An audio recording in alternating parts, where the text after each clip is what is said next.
ശാസ്ത്രീയ ഋഗ്വേദ പഠനം ക്ലാസ് 57. ഇന്ന് നമ്മൾ നോക്കുന്നത് മന്ത്രം 7 മുതൽ 11 വരെയുള്ള മണ്ഡലം 1 സൂക്തം 25 ഇത് കഴിഞ്ഞതിൻ്റെ തുടർച്ചയാണ്.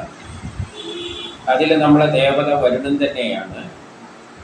വരുണൻ എന്നത് നമുക്കറിയാം, പ്ലാനറ്റ്സിന് ചുറ്റുമുള്ള ഓർബിറ്റ് അല്ലെങ്കിൽ ആറ്റത്തിൻ്റെ ഓർബിറ്റാണ്. ഈ ഓർബിറ്റിൽ ഓരോ ഗ്രഹങ്ങളും എത്തുമ്പോൾ, ഓരോ പ്രത്യേക സ്ഥാനത്ത് എത്തുമ്പോഴാണ് അത് നമ്മളിൽ സ്വാധീനം ചെലുത്തുന്നത്.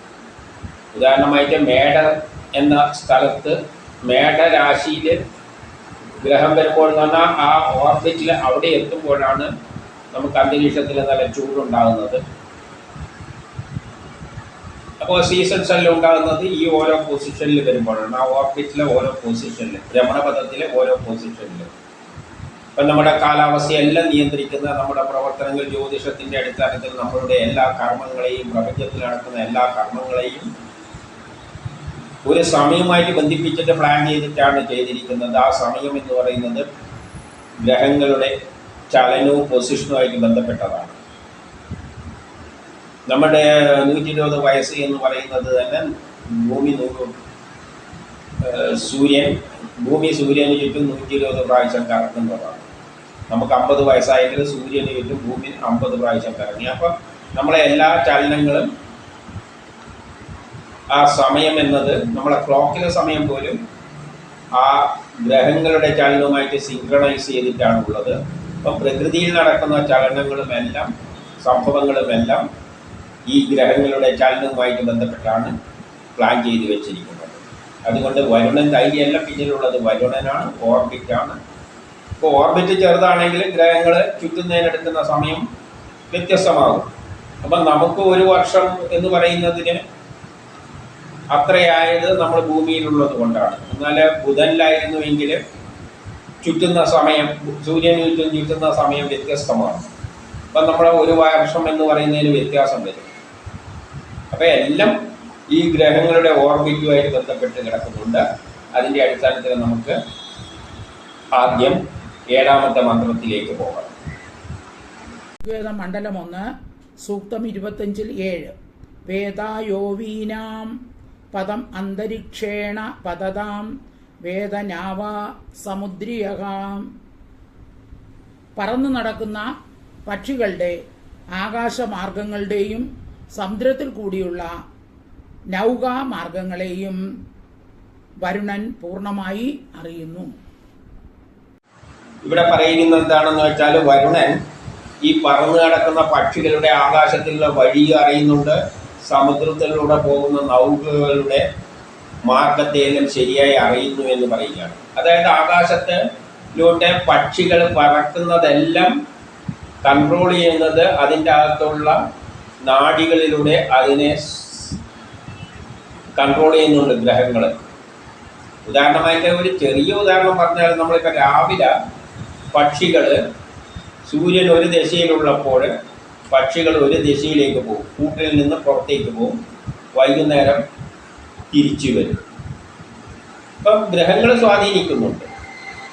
ആ സ്വാധീനം എന്ന് പറയുന്നത് എവിടെ നിൽക്കുന്നു എന്നതിലെല്ലാം ആശ്രയിച്ചിരിക്കുന്നുണ്ട്.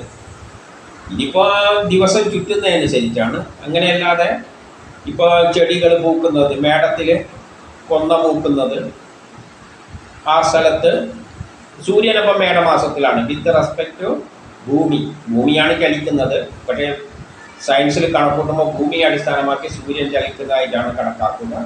അങ്ങനെ നോക്കുമ്പോൾ മേടത്തിൽ വരുമ്പോഴാണ് കൊന്ന പൂക്കുന്നത്. കന്നിയിൽ ചില പട്ടികൾക്ക് ചില പ്രത്യേകതകളെല്ലാം ഉണ്ട്.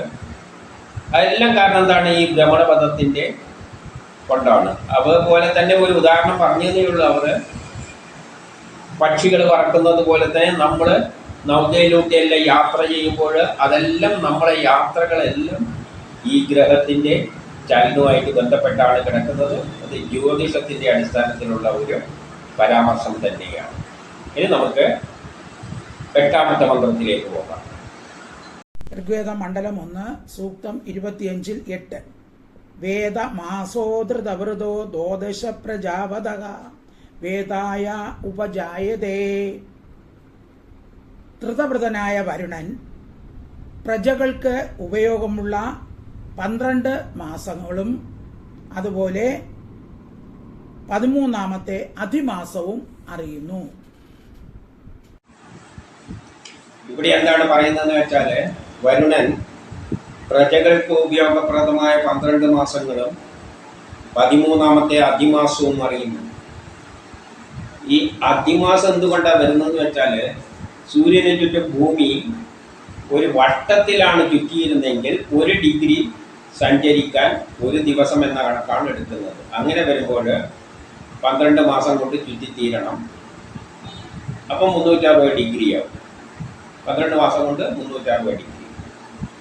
പക്ഷേ ഈ വട്ടത്തിലല്ല ചുറ്റുന്നത്. വട്ടത്തിലാണ് ചുറ്റിയിരുന്നത് എപ്പോഴും ഒരേപോലെ ഇരിക്കും. അതുകൊണ്ട് മനുഷ്യരൊന്നും ഉണ്ടാവില്ല, സീസൺസ് ഉണ്ടാവില്ല, മഴക്കാലമൊന്നും ഉണ്ടാവില്ല. എപ്പോഴും ഒരേപോലെ ആയിരിക്കും. മനുഷ്യരും ജനിക്കില്ല, ജനിച്ചാൽ തന്നെ ഒരേപോലെ ഇരിക്കും. അതുകൊണ്ടാണ് മഹാബലിയുടെ കാലഘട്ടം സോഷ്യലിസം എന്നെല്ലാം പറഞ്ഞത്. പക്ഷേ അത് നടക്കുന്ന കാര്യമല്ല. എന്ത് പറ്റും? മനുഷ്യരുണ്ടാവില്ല, ഉണ്ടാകുന്നിട്ട് തന്നെ ഒരേപോലെ, സീസൺസ് ഒന്നും ഉണ്ടാവില്ല. അതുകൊണ്ടാണ് അതിനെ ചവിട്ടി പരത്തിയത്. എങ്ങനെ? എലിപ്റ്റിക്കൽ ഓർബിറ്റായിട്ട്. എലിപ്റ്റിക്കൽ ഓർബിറ്റ് ആകുമ്പോൾ 1 ഡിഗ്രിയിൽ സഞ്ചരിക്കുന്ന ദൂരം വ്യത്യാസം വരും. എപ്പോഴും സഞ്ചരിക്കുന്ന ദൂരം ഒന്നായിരിക്കില്ല. മാത്സ് പഠിച്ചവർക്കറിയാം. എലിപ്റ്റിക്കലാണെങ്കിൽ 1 ഡിഗ്രി വെച്ച് 2 സ്ഥലങ്ങൾ എടുത്തു കഴിഞ്ഞാൽ 2 ആ ചാപലത്തെ വ്യത്യാസം വരും. അതുകൊണ്ടാണ് ഈ അധിമാസം എന്നെല്ലാം പറയുമ്പോൾ, അതുകൊണ്ടാണ് 365 കാല ദിവസം എല്ലാം വരുന്നത്. അല്ലെങ്കിൽ 360 വരുമായിരുന്നു. ഇത് 365 കാലം, ഒരിക്കൽ ചുറ്റാൻ 365. ഈ വ്യത്യാസം വരുന്നുണ്ട്. അതുകൊണ്ടാണ് സീസണെല്ലാം ഉണ്ടാകുന്നത്. അതുകൊണ്ടാണ് മനുഷ്യരുണ്ടാകുന്നത്, വ്യത്യസ്ത മനുഷ്യരിലും ഉണ്ടാകുന്നത്. അതല്ല ഈ ഓർബിറ്റിന്റെ വ്യത്യാസം കൊണ്ടാണ് സംഭവിക്കുന്നത്. വരുണന്റെ വ്യത്യാസം കൊണ്ടാണ്, വരുണന്റെ സ്വാധീനം കൊണ്ടാണ്, ഓർബിറ്റിന്റെ പ്രത്യേകത കൊണ്ടാണ്. അപ്പോൾ സാധാരണ ചെയ്യുന്ന എന്താണെന്ന് വെച്ചാൽ, അധിമാസം എന്ന് പറഞ്ഞാൽ ഒരർത്ഥം ഇങ്ങനെ എടുക്കാം. ചില മാസങ്ങൾക്ക് 1 ദിവസം കൂട്ടിക്കൊടുക്കും. കാരണം 360 വെച്ചിട്ട് 12 എടുത്താൽ 360 വരും. പിന്നെ ഒരു 5 കാലം അഡ്ജസ്റ്റ് ചെയ്യണം. അതിനെന്ത് ചെയ്യുന്നത് വെച്ചാൽ, ഓരോ മാസത്തിന് അധിമാസം എന്ന് പറയുന്ന നേരത്തിൽ ഒന്നിന് 30 ആണെങ്കിൽ അടുത്തതിന് 31 വെച്ചെല്ലാം, ചിലതിന് 31 എല്ലാം വെച്ചെടുക്കും. പിന്നെ ഒരു 4 വർഷം കൂടുമ്പോൾ ഒരു 4ാമത്തേതിന് കാല് വരുന്നുണ്ടല്ലോ. അതുകൊണ്ട് 4ാമത്തെ വരുമ്പോൾ ഒരു ഫുള്ളാവും. അപ്പോൾ അന്ന് ഫെബ്രുവരിക്ക് 28 എന്ന് പറയുന്നത് 29 എന്നെല്ലാം പറഞ്ഞ് അഡ്ജസ്റ്റ് ചെയ്യുന്നു. ആ തരത്തിൽ അധിമാസം എടുക്കുക. അല്ലെങ്കിൽ ചന്ദ്രൻ്റെ പക്ഷേ അങ്ങനെയല്ല. ചന്ദ്രൻ ചുറ്റുന്ന വെച്ചിട്ടാണെങ്കിൽ 30 വെച്ച് കണക്കാക്കുമ്പോൾ ഒരു 4 വർഷം കൂടുമ്പോൾ 1 മാസം കൂട്ടിയെടുക്കേണ്ടി വരും, ചന്ദ്രമാസം വെച്ച് കണക്ക് കൂട്ടുമ്പോൾ. അപ്പോൾ അതൊരു അധിമാസം വരുന്നുണ്ട്. ഈ പറയുന്നതിൻ്റെ അധിമാസം എന്ന് പറയുന്നതിൻ്റെ അതെല്ലാം വേറെ തരത്തിൽ മാത്സിൽ അഡ്ജസ്റ്റ് ചെയ്യുന്നതാണ്. അപ്പോൾ അതിന് മനസ്സിലാക്കേണ്ടത് എന്താണെന്ന് വെച്ചാൽ, ഈ അധിമാസം വരുന്നത് എന്തുകൊണ്ടാണെന്ന് വെച്ചാൽ, ശുദ്ധമായ വട്ടത്തിൽ ചുറ്റാതെയാണ്. ശുദ്ധമായ വട്ടത്തിൽ ചുറ്റുകയാണെങ്കിൽ 1 ഡിഗ്രിക്ക് 1 ദിവസം വെച്ചിട്ട് 12 മാസം കൊണ്ട് 360 ഡിഗ്രി ചുറ്റും. പക്ഷേ ദീർഘത്തിലായതുകൊണ്ട് കുറച്ചധികം സഞ്ചരിക്കേണ്ടി വരും. അപ്പം ദിവസം 365 കാലമായിപ്പോയി. അപ്പോൾ അത് അഡ്ജസ്റ്റ് ചെയ്യാൻ വേണ്ടിയിട്ട് ഒരു അധിമാസം എന്നൊരു തത്വപ്രകാരം, അതായത് ഇവിടെ എന്താ പറയുന്നതെന്ന് വെച്ചാൽ, ശരിയായ അസ്ട്രോണമി, ഗ്രഹങ്ങളുടെ ആ ചലനത്തിൻ്റെ എല്ലാം കാൽക്കുലേഷനാണ് ഈ അധിമാസം എന്നെല്ലാം പറഞ്ഞുകൊണ്ട് വെച്ചിരിക്കുന്നത്. അതുകൊണ്ടാണ് സീസൺസ് ഉണ്ടാകുന്നത്. ഈ അധിമാസം എല്ലാം വരുന്നതുകൊണ്ട് ആ പ്രശ്നം ഉള്ളത് കൊണ്ട് തന്നെയാണ് സീസൺസ് ഉണ്ടായത്. ആ പ്രശ്നമില്ലായിരുന്നുവെങ്കിൽ ആകെ കൃത്യം 30 ഡിഗ്രി വെച്ചിട്ട് 30 ദിവസം വെച്ചിട്ട് ഒരു മാസത്തിന് 30 ദിവസം വെച്ചിട്ട് 12 മാസത്തിന് 360 ഡിഗ്രിയാണ് പറയാമായിരുന്നു. പക്ഷേ അങ്ങനെ വരുമ്പോൾ ഈ സൃഷ്ടിയൊന്നും നടക്കില്ല. കാരണം എപ്പോഴും ഒരേ സീസണായിരിക്കും. മഴയുണ്ടാവില്ല. മഴയാണെങ്കിൽ മഴ മാറും. മഴയായിട്ട് അങ്ങനെ പെയ്തുകൊണ്ടിരിക്കാൻ പറ്റില്ല. എപ്പോഴും വരണ്ട് കിടക്കും. ഈ അധിമാസം വന്നത് കൊണ്ടാണ് പ്രജകൾക്ക് വേണ്ടിയിട്ടാണെന്നാണ് പറഞ്ഞത്. അതുകൊണ്ടാണ് പ്രജകൾ ഈ ലോകത്തിൽ ഉണ്ടായത്. അല്ലെങ്കിൽ പ്രജകളും ജീവജാലങ്ങളൊന്നും ഉണ്ടാവില്ല, സീസൺസ് ഉണ്ടാവില്ല, മഴക്കാലം ഉഷ്ണകാലം വരില്ല. ഇങ്ങനെ ദീർഘത്തിൽ ചുറ്റുമ്പോൾ ചിലപ്പോൾ സൂര്യനോടടുക്കും, ചിലപ്പോൾ സൂര്യനിൽ നിന്ന് അകലും. അങ്ങനെ സൂര്യനോടടുക്കി ഭൂമി അടുക്കി അകിലെല്ലാം ചെയ്യുമ്പോൾ സീസൺസിൽ വ്യത്യാസം വരും. അതുകൊണ്ട് മഴക്കാലം ഉഷ്ണകാലം എല്ലാം വരും. അതിനനുസരിച്ച് കൃഷിയെല്ലാം ഉണ്ടാകും, മനുഷ്യരെല്ലാം ഉണ്ടാകും. അതാണ് പ്രജകൾക്ക് വേണ്ടിയിട്ട് ഈ 12 മാസവും അധിമാസവും ഉണ്ടാക്കിയെന്നെല്ലാം പറയുന്നത്. ഇതെല്ലാം വരുണൻ്റെ ആ ഓർബിറ്റിൻ്റെ പ്രത്യേകത അനുസരിച്ചാണ്.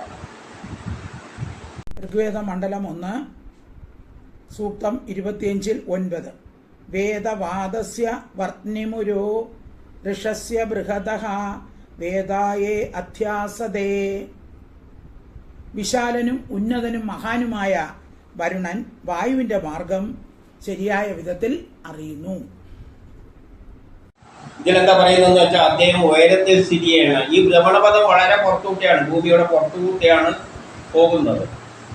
അത് ഉയരത്തിൽ സ്ഥിതി ചെയ്യുകയും എന്നിട്ട് വായുവിന്റെ മാർഗങ്ങളെ മനസ്സിലാക്കുകയും ചെയ്യുന്നു. വായു ചലിക്കുന്നത് ഗ്രഹങ്ങൾ ചലിക്കുന്നതിനനുസരിച്ചാണ്. ആകാശത്തിലെ മേഘങ്ങളെയെല്ലാം വായുവിന്റെ എല്ലാം ചലനം ഗ്രഹങ്ങളെ സ്വാധീനിക്കുന്നുണ്ട്. എന്തിന്? വെള്ളം നീരാവിയായിട്ട് മുകളിലോട്ടേക്ക് പോകുന്ന തന്നെ സൂര്യന്റെ പ്രത്യേക സ്ഥലത്ത് വരുമ്പോഴല്ല. നട്ടുച്ചക്കാണെങ്കിൽ നല്ല ചൂട് അല്ല. അതുപോലെ തന്നെ ഗ്രഹങ്ങളുടെ പൊസിഷൻ അനുസരിച്ചാണ് മേഘങ്ങൾ ഉണ്ടാകുന്നതും വായു അതിനനുസരിച്ച് ചലിക്കുന്നതും. ന്യൂനമർദ്ദം ഉണ്ടായിട്ട് മഴ പെയ്യുന്നു എന്നെല്ലാം പറയുന്നതെല്ലാം ഈ ന്യൂനമർദ്ദത്തിനെല്ലാം കാരണം ഗ്രഹങ്ങളുടെ ചലനമാണ്. അപ്പൊ ആകാശത്തൂടെ സഞ്ചരിക്കുന്ന വായുവിന്റെ സഞ്ചാരം പോലും ഗ്രഹങ്ങളാണ് സ്വാധീനിക്കുന്നത്. ഗ്രഹങ്ങൾ സ്വാധീനിക്കുക എന്ന് പറയുമ്പോൾ ഗ്രഹങ്ങൾ ഒരു പ്രത്യേക ഓർബിറ്റിലെത്തുമ്പോഴാണ്. ഗ്രഹത്തിന്റെ പ്രത്യേകതയല്ല. സൂര്യൻ തന്നെയാണ്. പക്ഷേ 12 സൂര്യനായിപ്പോയ എന്തുകൊണ്ടാണ്? ഭൂമിയിൽ നിന്നുള്ള അകലം മാറുന്നതനുസരിച്ചാണ്. മേടത്തിൽ ഭയങ്കര ചൂട്, വേറെ മാത്രം തണുപ്പ് എല്ലാം ആയിപ്പോകുന്നതുകൊണ്ടാണ്. ഭൂമിയും സൂര്യനും തമ്മിലുള്ള അകലം മാറുന്നതുകൊണ്ടാണ്. അത് മാറുന്നതുകൊണ്ടാണ് ഇത് ചുറ്റുന്നത് ഒരു എലിപ്റ്റിക്കൽ ഓർബിറ്റിലാണ്, നേരെ വട്ടത്തിലല്ല. അപ്പൊ അങ്ങനെയെല്ലാം ചിന്തിക്കുമ്പോൾ വരുണനാണ് ഇതെല്ലാം തീരുമാനിക്കുന്നത്. ആകാശത്തിലുള്ള കാറ്റുകളുടെ സഞ്ചാരം എല്ലാം വരുണന്റെ പരിധിയിൽ വരുന്നതാണ്. ഇനി നമുക്ക് അടുത്തതിൽ നോക്കാം. അതായത് 10 ഋഗ്വേദ മണ്ഡലം 1 സൂക്തം 25-10 നിഷസാദ ധൃതഭൃതോ വരുണം പസ്ത്യാസ്വ സാമ്രാജ്യായ സുക്രതോ. നിയമങ്ങളിൽ ഉറച്ചവനും സുന്ദരനും പ്രജകളോട് കൂടിയവനുമായ വരുണൻ പ്രജകളിൽ സാമ്രാജ്യം സ്ഥാപിക്കുന്നതിനായി വന്നിരുന്നു.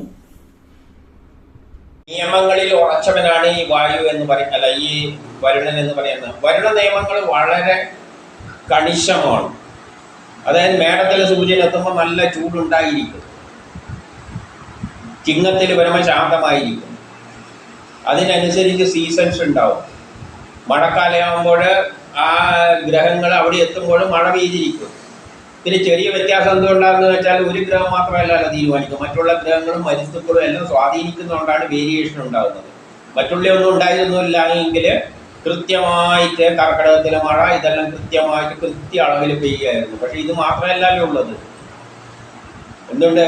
സൂര്യന് ചുറ്റുമുള്ള ഗ്രഹങ്ങൾക്ക് പുറമെ അതും സ്വാധീനിക്കുന്നുണ്ട് പലയിടത്ത് നിന്നുകൊണ്ട്.